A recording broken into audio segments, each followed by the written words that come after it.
Right now, we have a lot of problems. We have climate change, loss of biodiversity, pollution, so on and so on. What's going on here?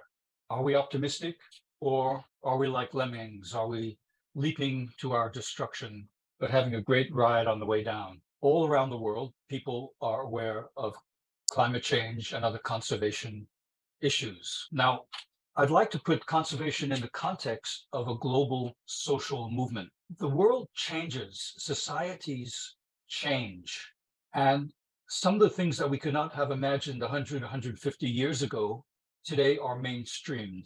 For example, slavery internationally is considered wrong. I'm not saying the situation is perfect, but as a generally accepted principle, slavery is not on. Women's right to vote, child labor, the right to clean air and water, civil rights, free speech. These things show that society can and does change. So how do we get society to change in favor of nature conservation? I'll ask you a question. How many multilateral conservation treaties are there today? 100? 200?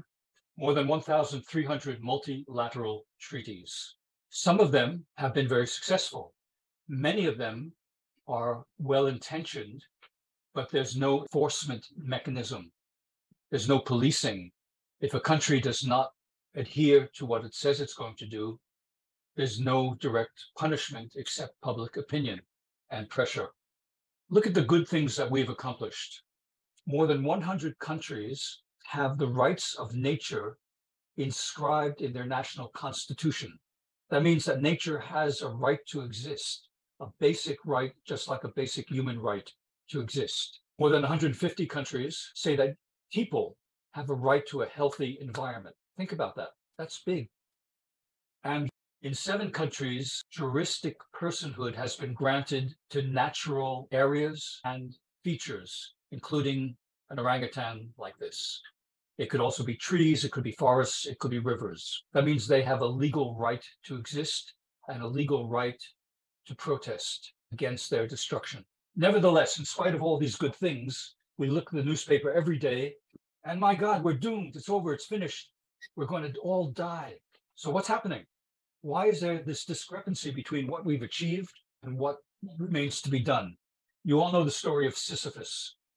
He was condemned to push a boulder up the mountain. And just as he got near the top, the boulder would fall down and he'd start all over again. Well, if Sisyphus had to do a progress report, what would it look like? What would our conservation progress report look like? Let's talk about storytelling. If you're writing any kind of article, fiction or nonfiction, any kind of novel, any kind of movie, you want conflict. And conflict partly comes from good guys and bad guys, heroes and villains, victims and saviors. This is a concept that we should never forget in our communications. We have to be storytellers in order to get our message across and have impact. The big villain, of course, is money, isn't it? It's greed. Ego and greed cause loss of human empathy and disregard for vital environmental systems. But, and there's always a but, the buts in writing are very important in communication. There's always another way to look at things. Yes, the planet got destroyed, but for a beautiful moment in time, we created a lot of value for shareholders. A lot of people are making money. A lot of people are better off than they have been. There's a contradiction here that has to be recognized. What's happened in many cases is that the bad guys have become me and you. We've met the enemy and he is us.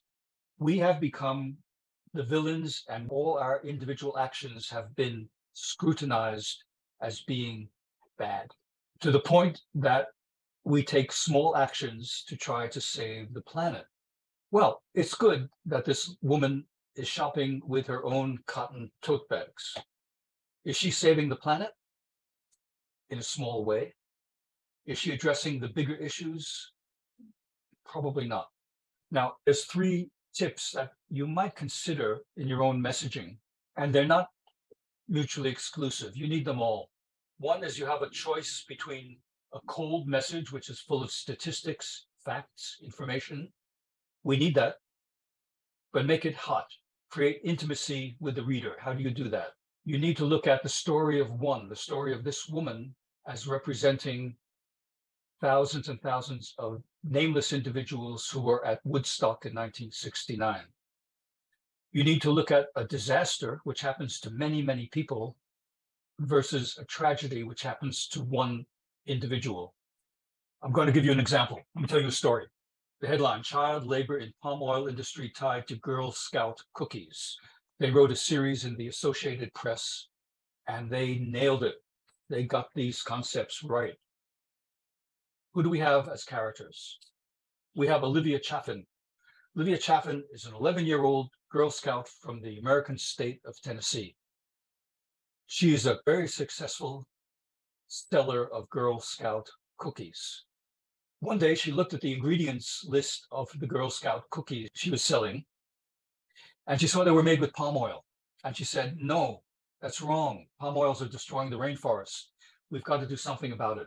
She started a national movement that got the Girl Scouts of America to change their suppliers and the way the cookies are manufactured so they don't have palm oil. But you see where but comes in? The 5 key words, but nevertheless, in spite of, however. But there's another side of the story, and this is Ima. Ima is 10 years old. She lives in North Sumatra in Indonesia. Ima was in the 4th grade. She was very good at math. She wanted to be a doctor.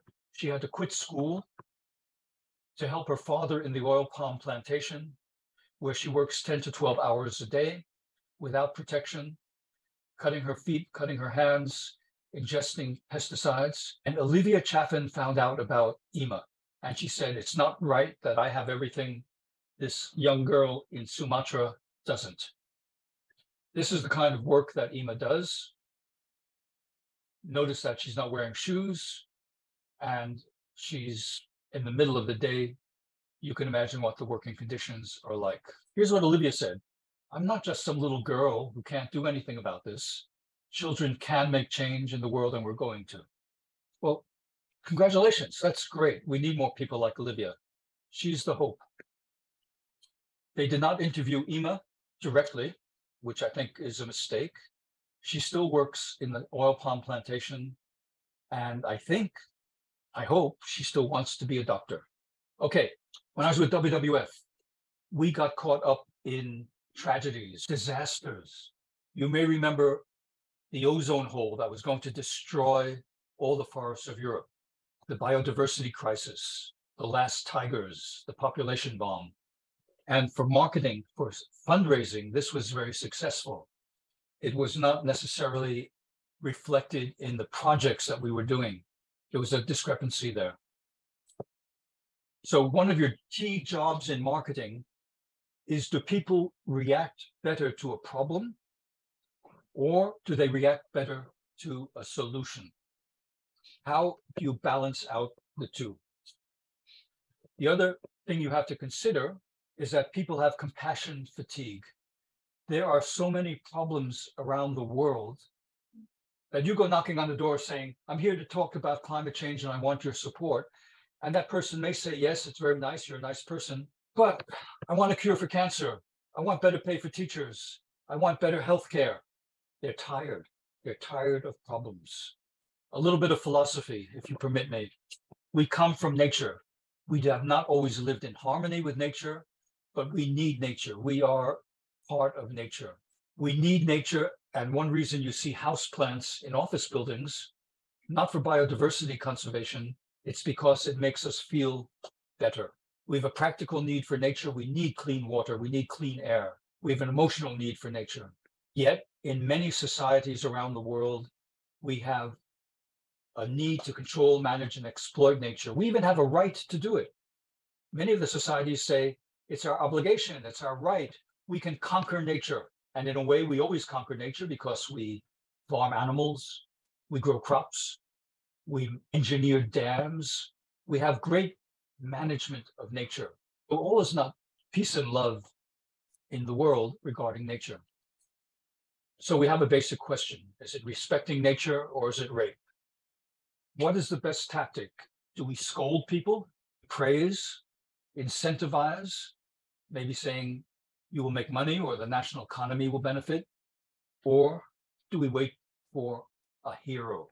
I see this as three themes, and perhaps we need all three. The first one, promote a society concept where we love the earth, we feel we are part of the earth, we need the earth, we have an emotional connection to nature. We also can continue to do more of the same, but do it better. We can recycle, we can engage in treaties and lobbying, politics, we can work to support national parks, and we can promote better and new technology, which, as I said, I have a bit of faith in. Or we can get angry. We can say revolutions take place, and this is a revolution. This social movement is a change in thinking. We can get angry and say, that's enough. We're finished. We need a change right now. Whether that happens economically, whether that happens politically, I want your comments on that.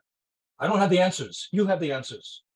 Now, like this globe cartoon character, I don't know how this story ends.